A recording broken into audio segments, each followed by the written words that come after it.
It's back. We're back. The 21C Museum Hotel WeatherBug camera is back and up and running again. While it was gone, they've almost finished City Center. So it has been coming along. Still have the Christmas tree up on top of the crane. It is a wet look out there. That is your look as we are looking with our St. Joseph Health WeatherBug camera. And it's a wet look out there for us. So there you go. All righty. Rain. We're seeing it on the WeatherBug camera. You're seeing it here on the MaxTrack Live Doppler here.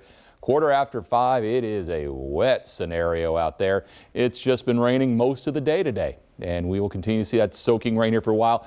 Back edge, we're starting to see some cold air infiltrate, and that's when winter will be returning later on the night.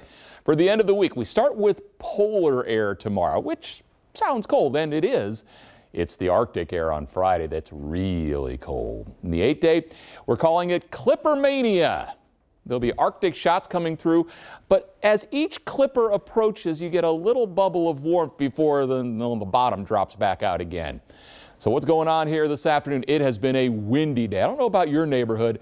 Garbage day today was in my neighborhood, and there was just a cluster of garbage cans along one of the roads. Every one of them was knocked over. We had a wind gust come through Lexington that was in the mid-40s. Right now the winds have certainly calmed down. Southerly winds out here through eastern Kentucky. You see the wind shift back there to the west. That is on the cold front. Peak wind gusts on the Kentucky Mesonet, kymesonet.org. Up in Pike County, that's about 2,700 feet up.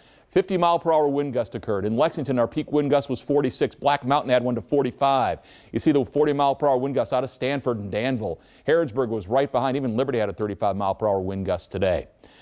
We're still in the 50s. Enjoy it. It's going to be changing here shortly. So you've got the relative warmth. That is the cold. That bright white line you see there, that's the freeze line, which has now crossed the Wabash, and it is on the way. 51 at the Bluegrass Airport, south wind to 10. Picked up a ½ inch of rain so far, but it's still raining at a pretty good clip. By tomorrow morning, we are down in the mid-20s. It will be cold, especially compared to what we had this morning.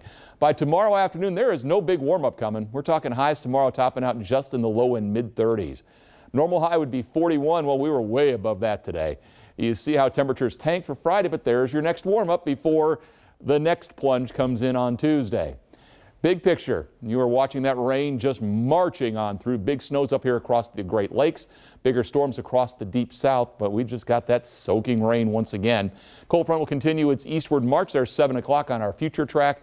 We work our way then to the hours around midnight. You see there is a transition over to at least a brief period of snow, but at this point, don't expect to see much out of that. The Arctic front gets in here on Friday, and it brings with it that next push of really cold air, but it's also a temporary push of cold air. So for tonight, rain ends, but there's that brief changeover to snow. Minor accumulations are possible. We do watch out for a couple of slick spots. Breezy and colder, we're down low and mid-20s. Variable clouds, a few early flurries tomorrow. High temperatures topping out just in the low 30s. Friday, the high is in the low 20s with nighttime lows in the low teens. Saturday, we do start a warm-up that peaks on Monday, and temperatures tank again next week. Tanks a lot. You're welcome. It does. It tanks a lot. Thank you.